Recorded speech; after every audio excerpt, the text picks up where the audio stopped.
Daisy chains and sweet champagne, and 2 days alone with you.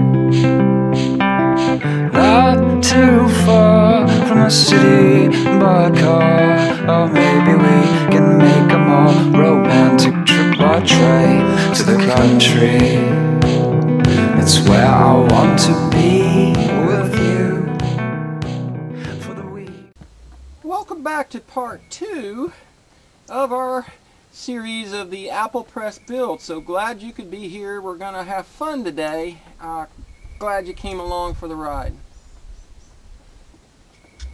Today we're going to start by doing some preps in our wood and getting doing a lot of basically planing and milling in order to kind of cut ourselves down to some good working pieces. As I showed you in the first video, the pieces that are going to be the juice pans. I've debated in my mind about how to go about doing it. There's several techniques that we could do to maybe try and keep a single board. However,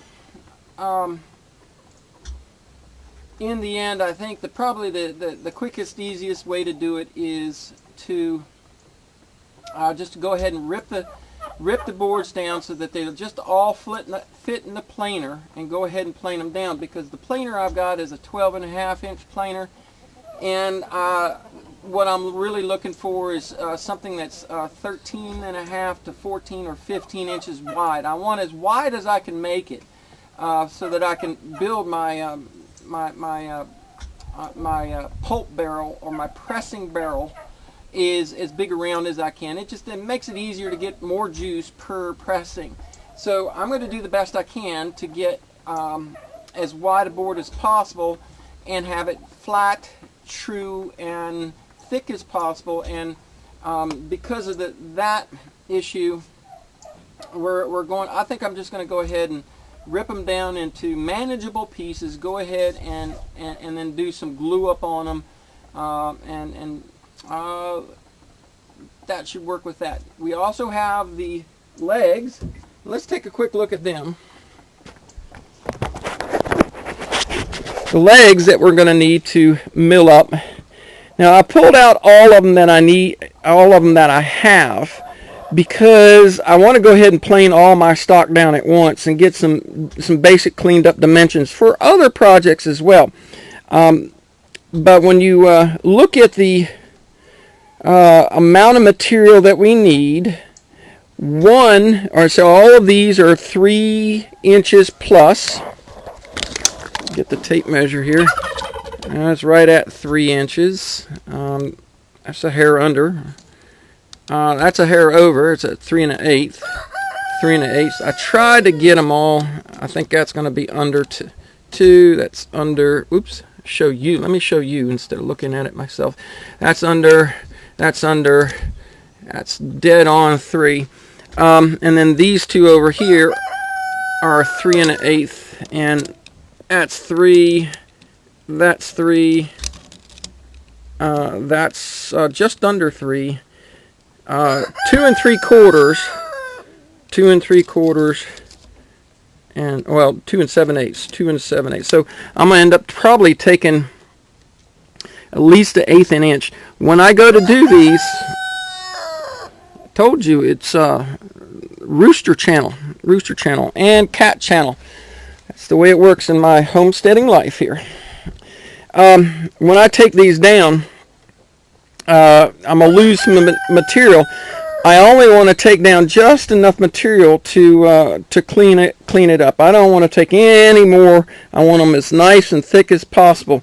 These were down to 2 5/8. So let's talk about some other issues. People who talk about wood and don't understand how wood moves and what you can and can't do with it. This is a wood moving issue, okay? And I explained that in the last video, that wood wants to dry shrinking this way. That's why you end up with radial cracks that come from the center out, because shrinking. It's shrinking here, and it wants to spread apart in places, so you get radial cracks. Not a huge deal. This one's got some. You can see it. Come on, Shadow. Come on, Shadow. You can see some of those cracks. They're not a big deal.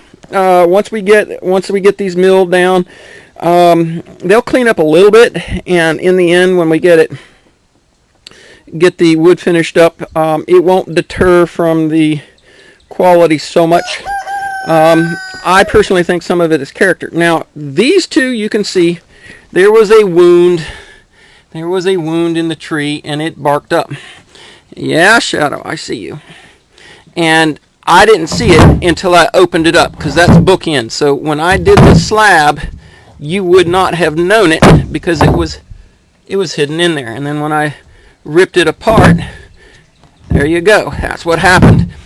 So I could use this, but it's a little bit excessive, so I probably am not. I only need, since each one of these is 10 foot, I only need, I think, one of these per.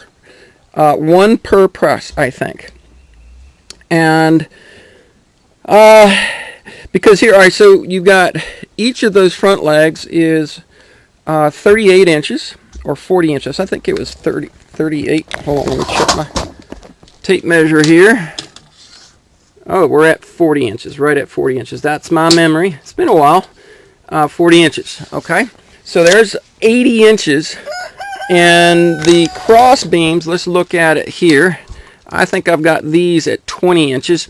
So there is another 40 inches for the top and bottom. So you're talking 120 inches. So I should be able to get everything that's needed from one of these. Now I'm going to do these uniform. And I'm going to plane them down and get them square just like I did with those. And hopefully I can get all three of my... Yeah, I think that's a really nice one. I like that. Yeah, there's a little sapwood right here. But maybe this portion of it right here can get turned to the bottom side of one of the braces so it's under the juice pan. This one looks good, and this one looks really good. These three probably are what I'm going to target as my material for the front pressing legs. The back legs, or the rear legs where the scratter box will sit on, is going to come out of these. Again, same thing. I should be able to get all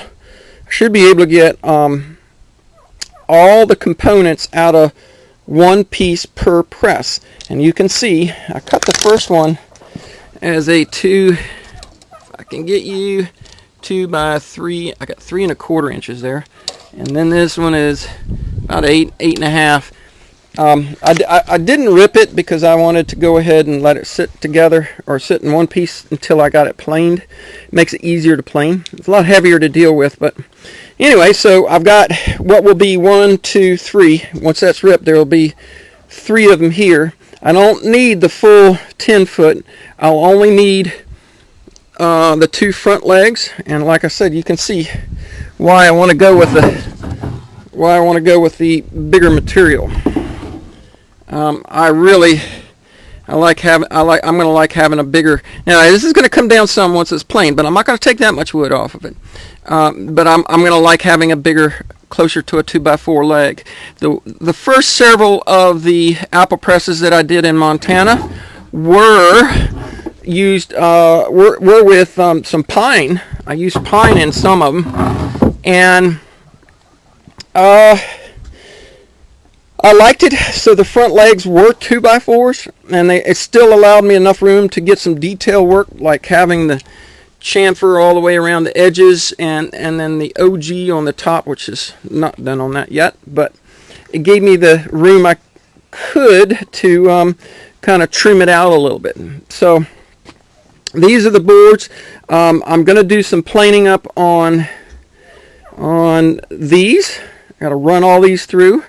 I'm going to rip these and plane these, get them down to where I can glue them up. Then I've got a couple other boards that I'm going to run through. So I got a lot of planing to do, and milling it down and whatnot to get my stuff ready to go. I don't think I need to show you that. I think what we'll do is just come back and take a look at our finished product. There's a handful of things that I need to do, but there's a couple things. Like here, my bandsaw, if you can see, my bandsaw blade, and you can see it down, get the lighting right on the end of those, on the bick ends. My bandsaw did a lift. My blade did a lift on these because I didn't know something about the blade not having the proper setting on the tooth when I sharpened it, so it wanted to ride up until it put just enough tension to hold it in place for the final cut. So I'm going to have to cut this before I plane it, because this will not come out true square. So there's a bunch of work I got to do. Let me get it done. Let's see what we can come up with for all the pieces that we want, for the legs, and then for the the juice tray, juice pan that we'll be pressing into. We'll be back in a bit. All right, I took a quick break here because I've gone through a bunch here and got those two. It's an interesting story behind those two boards. T and I hauled them out of the Bitterroot pretty deep. A tree had crossed the road, and somebody had gotten stuck up there, so they took a chainsaw and dropped that nice cypress and left some logs, and we grabbed a log and threw it in the back. And we've done quite a few projects with it, and those two boards are what we have left of it. Anyway, beautiful stuff. It's interesting to me, and I'm almost here. I've got most of this done. Got all the way down. There's a little area here that didn't get hit by the planer. You can still see the bandsaw marks here. And a little area right here. It's didn't quite get hit by the planer. But I wanted to... Oh, look, you can even see the little dude right there. Look at that. You see that little dude right there? Look at him go. He's measuring out my board for me. Isn't that something? All right, so you see him? You see all the holes? You see all those holes? Get you out of there. You don't need to be in here. You've done your job. All right, so you talk about character in wood, and you can see it's still a little bit of moisture in here. It needs to dry out some more. But you talk about character in wood. Yeah, there'll be a few splits and these wormy holes. This tree has stood dead for, I'm going to guess, 5-6 years at least. Just standing dead. You know, as big as it was. There was quite a bit of rot all the way on the outside. And it's funny to me. I know y'all can tell me in the comments what you think, but it's funny how far people go to fake the real thing. And now let me give you an example. There's a new quote-unquote pizza joint up in Mountain Home, and we were like all excited that maybe this beer and pizza joint might have some good food. Turned out, nah, it wasn't really good. And their beer selection wasn't like it was in Montana. I mean, they didn't have really good stuff. They just had your standard, mostly American stuff. And guess what? I start talking and Shadow reappears. She says, "You talking to me? Come pet me." Well, I go into the women's room there to use the restroom, and on the wall they have tongue and groove, like I've got in my cabin, tongue and groove 1x4 pine, or 6-inch, I think it's 6-inch pine. And it, you know, same stuff I got on the walls, except they've got it stained. And in order to make it look like this, with all these wormholes and stuff, they've taken an ice pick and they jammed little holes in it, and then they took a hammer and they smashed it to make dents and dings and stuff to make it look like. And the fakeness of it was so fake that it was embarrassing. I mean, it's something. And you can get this if you know where to look and how to go about doing it. But it just kills me how you can find something so beautiful, yet this world's got to fake it because they just don't know what to do to get the real thing. So yeah, these boards are going to have some character in them, she says. And I thought you might like to see that. I mean, that's superb. Look at it. I've got that little hole right down the middle. Shadow. Oh, I tell you. All right, let me get back to it. I'm going to tell you what, these are heavy. And Mr. E.T. prepping. Oh, don't do that, Shadow. Don't do that. She just took it off balance. It started tipping. You want to talk about some heavy oak boards. Yeah, running this one through the planer right here. I probably should have ripped it because, that thing's heavy. What it's doing is causing me, I don't know if you can see it, to get a nice little end bite down there because I'm having a hard time holding the thing up. Anyway, let me run some more of these through and let's see what we come up with. All right, folks. Here at the Chicken and Turkey channel, the Science channel. I just quit for the moment. I still could go a few more times.